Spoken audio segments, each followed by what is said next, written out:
नमस्कार मित्रांनो, आपले हार्दिक स्वागत आहे आपल्या हक्काच्या चॅनलवर द डेली पल्सवर.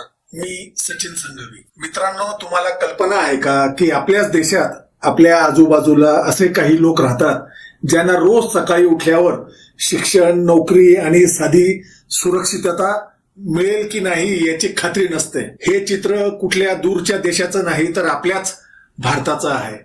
एक असं सत्य आहे जे अनेकदा आपल्या डोळ्यांपासून दूर राहतं. आज आपण एका खूप महत्वाच्या आणि तितक्याच हव्या विषयावर बोलणार आहोत. भारत आपला देश विविधतेने नटलेला आहे.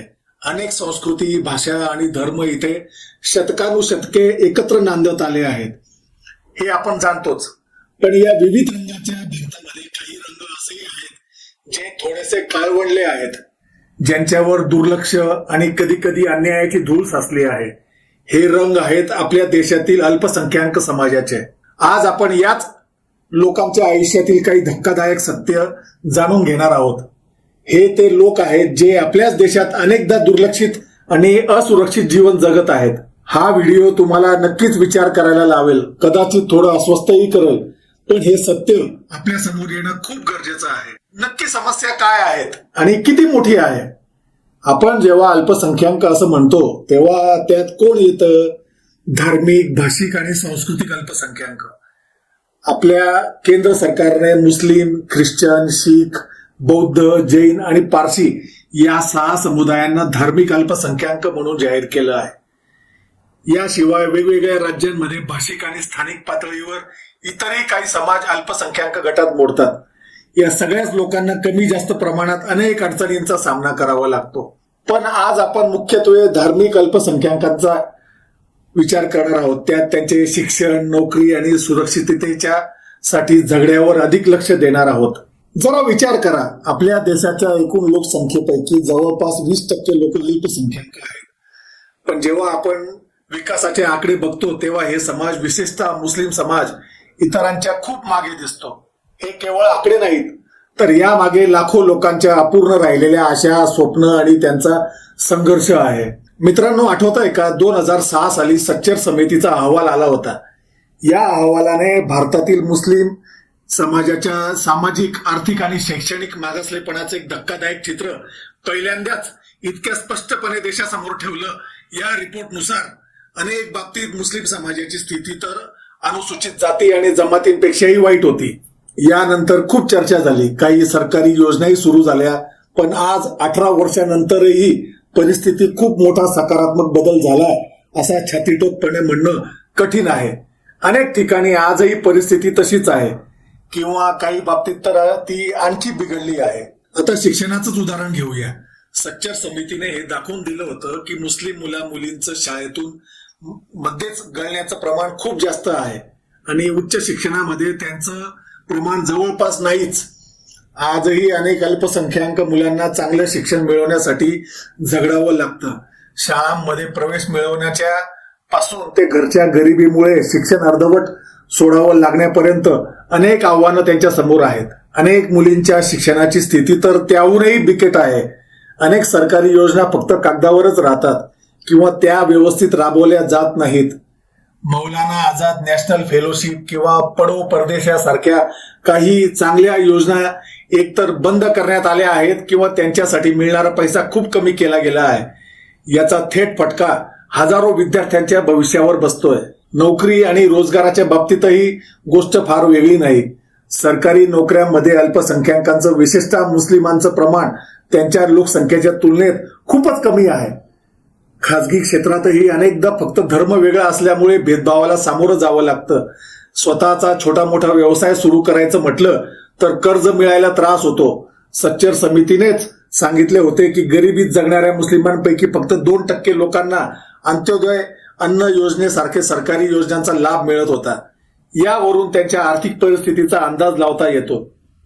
आजही मुस्लिम समाजातील एक मोठा वर्ग गरिबीत जगतो आहे आणि सगळ्यात महत्वाचा प्रश्न म्हणजे सुरक्षिततेचा.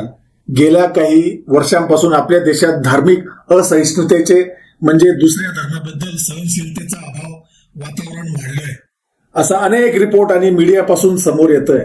धार्मिक अल्पसंख्याकांवर, त्यांच्या प्रार्थना स्थळांवर हल्ले होण्याच्या घटना वाढल्या आहेत. मॉब लिंचिंग सारख्या अमानुष घटनांनी तर समाजाला हादरवून सोडलंय. अशा घटनांमुळे अल्पसंख्याक समाजात एक प्रकारची भीती आहे आणि असुरक्षिततेची भावना तयार होते. विचार करा, जेव्हा तुम्ही तुमच्याच घरात तुमच्याच देशात सुरक्षित नसाल तर बाकी विकासाच्या गोष्टी तरी काय कामाच्या. अनेकदा अशा घटनांवरही दोषींवर कार्यवाही होत नाही किंवा ती खूप हळूहळू होते. त्यामुळे पीडितांचा व्यवस्थेवरचा विश्वासच उडून जातो. काही प्रत्यक्ष अनुभव, काही खऱ्या कहाण्या मी आता तुमच्या समोर प्रस्तुत करणार आहे. आता आपण काही अशा कहाण्या ऐकूया ज्यातून हा संघर्ष अधिक स्पष्टपणे आपल्या समोर येईल.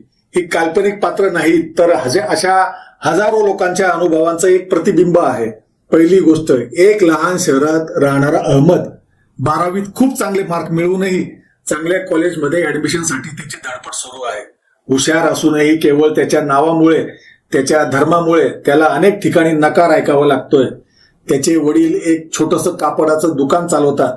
त्यांच्या मनात एक भीती आहे, मुलाला चांगल्या कॉलेजमध्ये पाठवलं तरी तिथे त्याला सुरक्षित वाटेल का, त्याला मित्र मिळतील का, की त्याला एकटं पाळलं जाईल. ही भीती अहमदच्या स्वप्नावर एक सावली बनून राहिली आहे.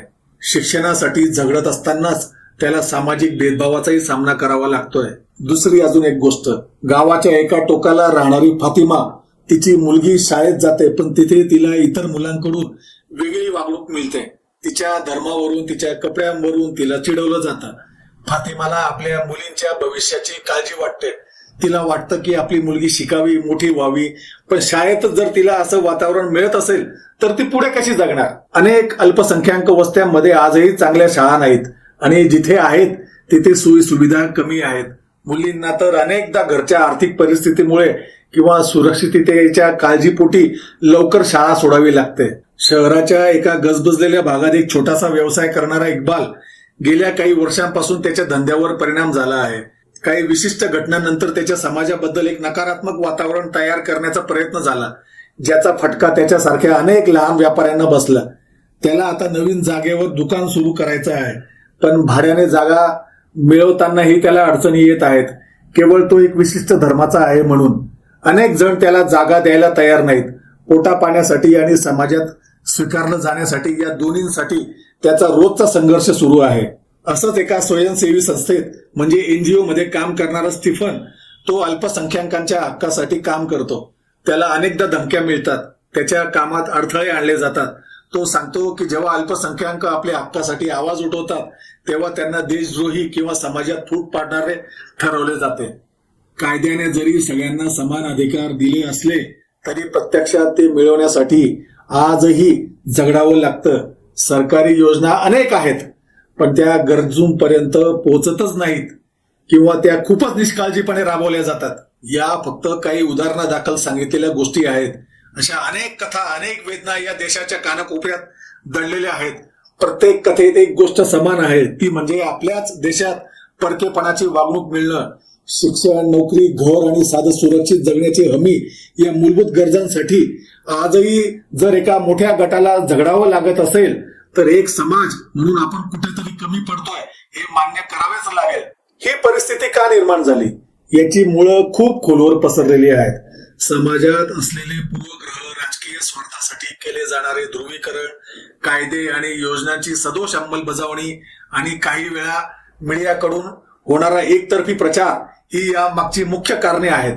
अनेकदा अल्पसंख्याक समाजाबद्दल, विशेषतः मुस्लिमांबद्दल समाजात चुकीच्या कल्पना आणि भीती पसरवल्या जातात. त्यांच्या देशप्रेमावर प्रश्नचिन्ह उभे केले जातात. त्यांना संशयाच्या नजरेने पाहिलं जातं. या पूर्वग्रहामुळे त्यांना शिक्षण, नोकरी आणि सामाजिक जीवनात अनेक अडचणी येतात. हा भेदभाव फक्त ग्रामीण भागातच नाही तर शहरांमधल्या आणि स्वतःला सुशिक्षित म्हणवणाऱ्या लोकांमध्येही दिसून येतो. या देशात अनेक राजकीय पक्ष अल्पसंख्याकांचा वापर फक्त वोट बँक म्हणून करतात. निवडणुकीच्या वेळी त्यांच्या प्रश्नावर बोललं जातं पण नंतर त्याकडे साफ दुर्लक्ष केलं जातं. काही राजकीय गट तर उघडपणे अल्पसंख्याकांच्या विरोधात भूमिका घेतात आणि समाजात फूट पाडण्याचा प्रयत्न करतात. अशा ध्रुवीकरणामुळे अल्पसंख्याक समाज जास्त असुरक्षित आणि एकटा पडतो. भारताचं संविधान म्हणजे आपलं सर्वोच्च पुस्तक. सगळ्या नागरिकांना समान अधिकार देतं. कलम 14 समानता दाखवते. कलम 15 भेदभावाला मनाई करते. कलम 16 नोकरीत समान संधी देते. कलम 25 धर्म स्वातंत्र्य देते आणि कलम 29 व 30 अल्पसंख्याकांचे सांस्कृतिक व शैक्षणिक हक्क देते. हे अल्पसंख्याकांच्या हक्काचं संरक्षण करतात. अल्पसंख्याक आयोग आणि मंत्रालयही यासाठी काम करतात. त्यांच्या विकासासाठी अनेक योजनाही सुरू करण्यात आल्या, पण या सगळ्याच जमिनीवर किती परिणाम होतो हा खरा प्रश्न आहे. सच्चर समितीच्या अनेक शिफारसी आजही पूर्णपणे लागू झालेल्या नाहीत. योजनांमधला भ्रष्टाचार, अधिकाऱ्यांची बेफिकिरी आणि राजकीय इच्छाशक्तीचा अभाव या योजना गरजू लोकांपर्यंत पोहोचतच नाही. पैसे असूनही ते वापरले जात नाही किंवा दुसरीकडे खर्च केले जातात. काही मीडिया चॅनल्स किंवा माध्यम अल्पसंख्याकांची नकारात्मक प्रतिमा तयार करायला कळत न कळत मदत करतात. त्यांच्या खऱ्या समस्यांना योग्य प्रसिद्धी मिळत नाही किंवा मिळाली तरी ती एकतर्फी असते. यामुळे समाजात त्यांच्याबद्दल गैरसमज आणखीन वाढतो. या सगळ्याचा परिणाम काय होतो? अल्पसंख्याक समाज मुख्य प्रवाहापासून दूर ढकलला जातो. त्यांच्या मनात आपल्याच देशाबद्दल परकेपणाची भावना वाढते, जी देशाच्या एकतेसाठी धोकादायक आहे. जेव्हा एका मोठ्या गटाला असं वाटायला लागतं की आपल्यावर अन्याय होतोय आणि आपलं कुणी ऐकणार नाही, तेव्हा त्यांच्या मनात निराशा आणि राग निर्माण होऊ शकतो. शिक्षण आणि आर्थिक विकासापासून दूर राहिल्यामुळे हा समाज गरिबीच्या दुष्टचक्रात अडकतो. बेरोजगारी वाढते, ज्यामुळे तरुण पिढी चुकीच्या मार्गाला लागण्याची भीती असते. समाजातला एकोपा बिघडतो आणि देशाच्या प्रगतीला खीळ बसते. आपण सबका साथ सबका विकास अशा घोषणा ऐकतो, पण जर देशातील 20% लोक मागे राहत असतील तर हा विकास सगळ्यांचा कसा होणार? तर हा विकास सगळ्यांचा कसा म्हणता येईल? मित्रांनो, आज आपण भारतातील अल्पसंख्याकांच्या काही गंभीर समस्यांवर चर्चा केली. शिक्षण, नोकरी आणि सुरक्षिततेसाठी त्यांचा रोजचा संघर्ष हा फक्त त्यांच्या एकट्याचा नाही, तर तो आपल्या संपूर्ण समाजाचा, आपल्या लोकशाहीचा लढा आहे. हे खरं आहे की अनेक ठिकाणी परिस्थिती खूपच गंभीर आहे, पण याचा अर्थ असा नाही की आपण निराश होऊन शांत बसावं. गरज आहे ती डोळे उघडे ठेवून या सत्याला स्वीकारण्याची. गरज आहे ती या प्रश्नाकडे माणूस म्हणून संवेदनशीलतेने पाहण्याची. सच्चर समिती सारख्या अहवालांनी आपल्याला आरसा दाखवला आहे. आता गरज आहे ती त्यात सांगितलेल्या गोष्टींवर प्रामाणिकपणे काम करण्याची.